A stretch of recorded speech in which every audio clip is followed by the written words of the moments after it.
Assalamualaikum warahmatullahi wabarakatuh. Saya Rita Asmara Mukti, guru PPKN SMA Negeri 2 Bandung. Kali ini akan membahas materi kompetensi dasar ketiga, pelanggaran hak dan pengingkaran kewajiban pada subpokok ketiga yaitu faktor penyebab pelanggaran hak dan pengingkaran kewajiban. Adapun pelanggaran terhadap hak dan pengingkaran kewajiban sebagai warga negara biasanya disebabkan oleh beberapa faktor sebagai berikut. Misalnya, sikap egois dan mementingkan diri sendiri. Egoisme merupakan motivasi untuk mempertahankan dan meningkatkan pandangan yang hanya menguntungkan diri sendiri. Egoisme ini berarti menempatkan diri di tengah satu tujuan, serta tidak peduli dengan penderitaan orang lain, termasuk bahkan orang yang dicintainya atau orang yang sangat dekat dengan dirinya. Dia terus berusaha mendapatkan haknya, sehingga terkadang sampai melanggar hak orang lain. Perilaku seperti ini bisa kita temukan di lingkungan sekitar rumah kita, di sekolah, di masyarakat juga ada. Kemudian faktor yang berikutnya adalah kesadaran berbangsa dan bernegara yang rendah. Di era globalisasi ini banyak tantangan di negara kita, apalagi kita memiliki daerah yang sangat luas, di mana di berbagai daerah terkadang juga terdapat gejolak atau konflik antar warga, bisa juga perkelahian pelajar, kemudian terkadang juga ketidakpuasan terhadap pemerintah, baik itu masalah pilkada atau masalah pembangunan.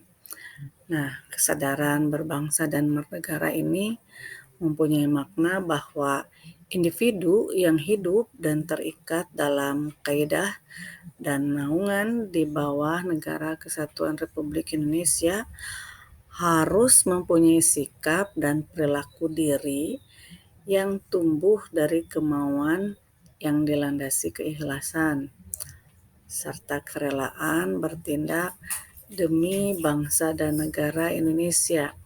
Nah, ini yang harus kita bangun karena kesadaran berbangsa dan bernegara kita itu masih terlihat rendah. Seperti yang tadi dibahas dalam berbagai contohnya. Yang berikutnya adalah sikap tidak toleran. Sikap tidak toleran berarti suatu sikap yang tidak memperlihatkan adanya saling menghormati dan menghargai antar kelompok atau antar individu, baik itu dalam masyarakat ataupun dalam lingkup yang lain. Diskriminasi muncul ketika sikap toleransi tidak terjadi.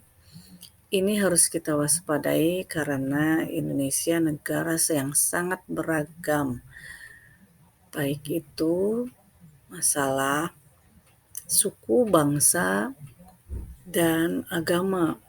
Maka sikap toleran ini harus kita junjung.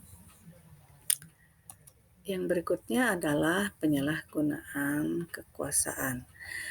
Penyimpangan dalam jabatan adalah salah satu tindakan yang melanggar hukum.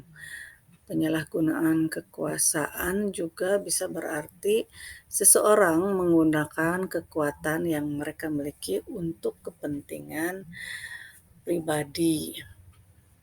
Ini juga menjadi salah satu faktor penyebab terjadinya pelanggaran hak dan pengingkaran kewajiban.